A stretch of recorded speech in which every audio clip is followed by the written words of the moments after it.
Okay, इस question को solve करते हैं, क्या बोल रहे हैं। इनके पास ना क्या 3 डिफरेंट एनवायरनमेंट्स है, fresh water pond, dam soil, near decaying logs and digestive tract of animals.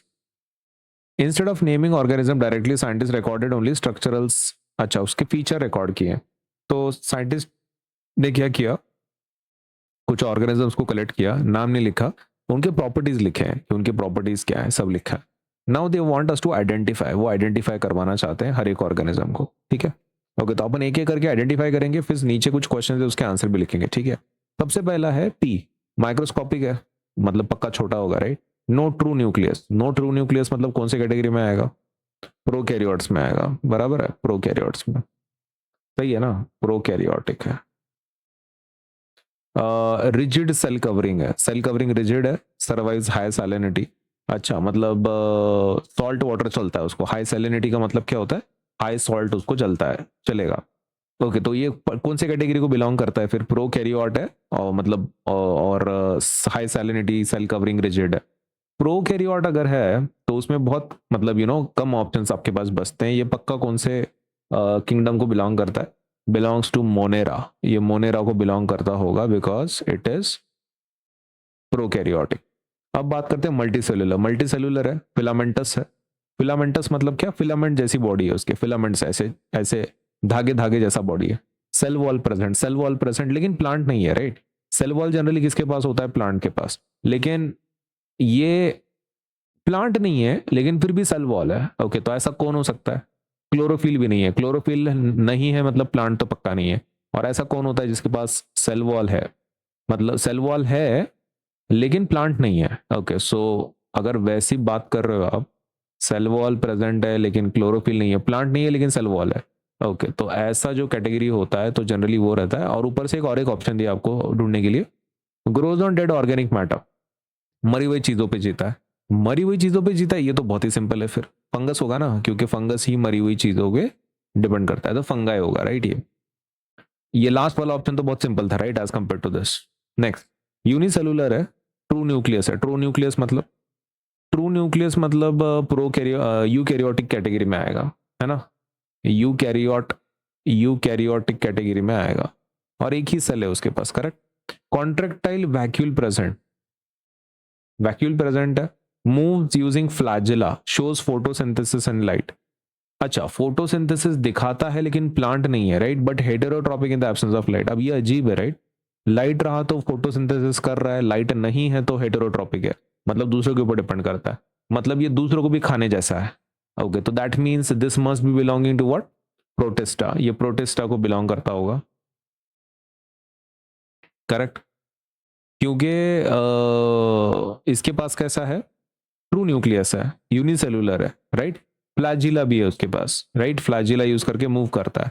तो ठीक है, ये फोटोसिंथेसिस दिखा रहा है, हेटेरोट्रॉप भी है, एब्सेंस ऑफ लाइट में, तो ये पक्का कौन सा ग्रुप का होगा, प्रोटिस्टा, प्रोटिस्टा का बैठ जाता है। अब ये मल्टीसेलुलर है, वेल डिफरेंशिएटेड टिश्यूज है, बैकबोन प्रेजेंट है, बैकबोन प्रेजेंट है गाइस, मतलब अपने जैसा रीढ़ का हड्डी प्रेजेंट है। Aquatic respiration during early life stage, backbone अगर प्रेजेंट है तो कौन सी कैटेगरी में आता है, एनिमल्स, ये पक्का 100%, क्योंकि बैकबोन सिर्फ एनिमल्स के पास होता है, तो दिस इज एनिमेलिया, करेक्ट। अब लास्ट वाला असेलुलर है, असेलुलर मतलब सेल ही नहीं है। ऐसा कौन सा ऑर्गेनिज्म होता है जिसके पास सेल ही नहीं होता, असेलुलर मतलब नो सेल। ओके, तो ऐसा सिर्फ एक ऑर्गेनिज्म है, और वो कौन है, वायरस। ये कोई क्लासिफिकेशन में नहीं आता, वायरस में आता, does not fit into 5 kingdoms, ठीक है, तो ये वायरस है पक्का। Now, can we answer the question? पहला, identify one organism that clearly belongs to kingdom fungi. State one observation that supports your answer. Okay, तो सब फंगाई वाला कौन सा है, ये क्यू ऑर्गेनिज्म है ना। तो पहले वाले क्वेश्चन का आंसर क्या है, identify one organism that belongs to kingdom fungi, तो वो पक्का कौन है, आपका ऑर्गेनिज्म क्यू है, राइट। और किस चीज पे से आपने बताया, डेड ऑर्गेनिक मैटर, है ना, डेड ऑर्गेनिक मैटर। आप ये सब फीचर्स को कॉपी कर सकते हो, या फिर सीधा बता दो डेड ऑर्गेनिक मैटर को वो खा रहा है, तो ऐसा फंगस ही होता है, तो इसलिए फंगस ले रहे हैं। ठीक है, पहले क्वेश्चन का आंसर हो गया क्या, ऑर्गेनिज्म क्यू, और उसका वाई का आंसर यहाँ पे नीचे लिखा हुआ है, आप यहाँ पे लिख लिख देना। नेक्स्ट, पहला पार्ट डन। सेकंड पार्ट क्या है, which organism should be would be placed in kingdom Monera. Monera वाला कौन था, मोनेरा वाला ये था, पी वाला, है ना, क्योंकि उसके पास वो प्रोकैरियोटिक कैटेगरी में आ रहा था, बाकी कोई था नहीं। तो इसका रीजन भी लिखना है क्या, हाँ रीजन भी लिखना है। तो organism P is the answer. और क्या रीजन है, आपने क्यों उसको डाला ऑर्गेनिज्म पी को? क्योंकि उसके पास न्यूक्लियस नहीं था, absence of true nucleus indicating that it is prokaryote. मैंने आपको बोला ना प्रोकैरियोट कैटेगरी बहुत ही छोटी है, तो प्रोकैरियोट अगर आप बात कर रहे हो तो पक्का कौन होगा, वो मोनेरा होगा। तो मोनेरा ले लो, बात खत्म करो। तो कैसे पता चला कि पी मोनेरा कैटेगरी में आता है? Because of prokaryotic, no true nucleus. ठीक है, तो इसकी वजह से एब्सेंस ऑफ ट्रू न्यूक्लियस। अब बात करते हैं आर एन क्यू की, ये लास्ट वाला है। ये सेकंड वाले का भी आंसर हो गया, राइट? सेकंड वाले का डन। क्या आंसर निकला इसका? इसका आंसर निकला सेकंड वाले का पी निकला था, है ना? Okay. Third, organism R and Q are both eukaryotic, yet they are placed in different kingdoms. Analyze the criteria. R and Q ना? ओके, R and Q को क्या बोल रहे हैं वो? दोनों यूकैरियोटिक है, तो दो अलग अलग ग्रुप में क्यों डाला है?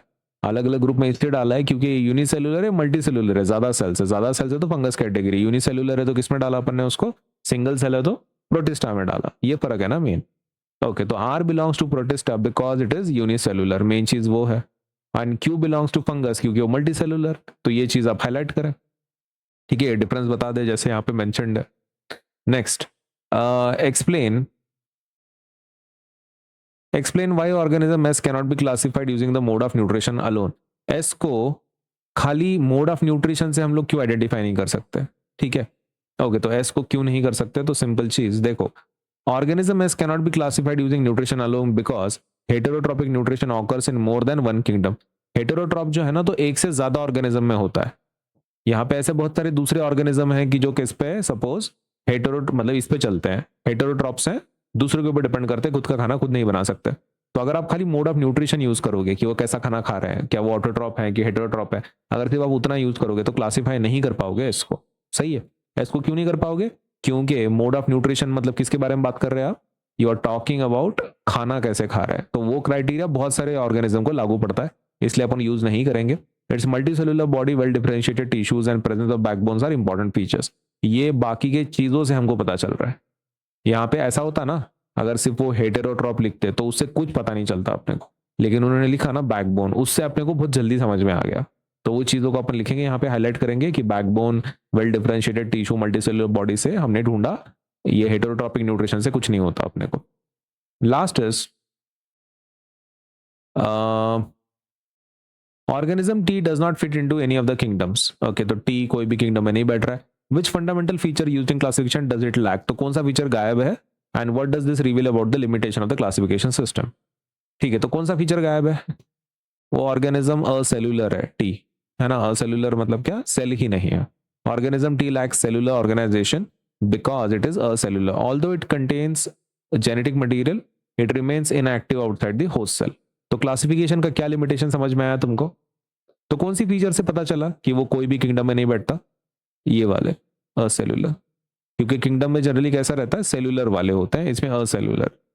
नेक्स्ट चीज, this shows the classification system have limitations and may need to be modified when new biological entities or new scientific evidence are discovered. तो इससे क्या लिमिटेशन पता चलता है क्लासिफिकेशन का?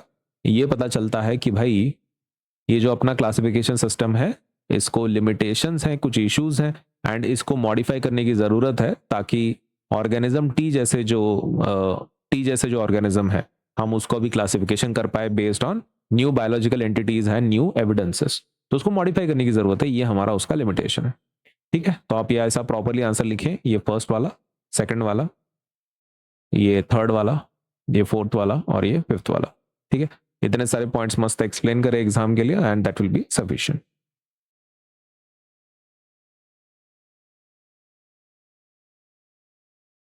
ओके, इसमें और एक क्वेश्चन है, सिक्स्थ और सेवंथ, वो भी देख लेते हैं। तो सिक्स में क्या बोला है उन्होंने? If classification were based only on habitat, which organism might be incorrectly group together, explain the scientific consequences of such classification. Okay, खाली हैबिटेट के ऊपर होता, मतलब कहाँ पे रहते हैं उसके हिसाब से अगर क्लासिफिकेशन होता तो उससे क्या इश्यूज क्रिएट होते हैं, ऐसा वो बोल रहे हैं, right? Which organism incorrectly group हो जाता है। ओके, तो अगर उसका आंसर अपने को लिखना है, देखो अगर हैबिटेट के हिसाब से होता तो P and R would be incorrectly grouped together if habitat will alone used as both में ऑकर इन एक्वेटिक एनवायरनमेंट। अब कैसा होता है, ये पी और आर को देख लो, पी कौन है? मोनेरा है, और आर कौन है? प्रोटिस्टा है। इनका फीचर ये है कि दोनों कहाँ पे मिलेंगे आपको? जनरली पानी में मिलता है, वाटर। अगर हम पानी को इस्तेमाल करेंगे, हैबिटाट को इस्तेमाल करेंगे क्लासिफिकेशन के लिए, तो दोनों को एक ही ग्रुप में डालना पड़ेगा, पी और आर को तो एक ही ग्रुप में, लेकिन वो एक ग्रुप के हैं क्या? नहीं है, एक मोनेरा का एक प्रोटिस्टा का है, तो वो दिक्कत हो जाएगी क्योंकि दोनों एक्वेटिक को बिलोंग करता है।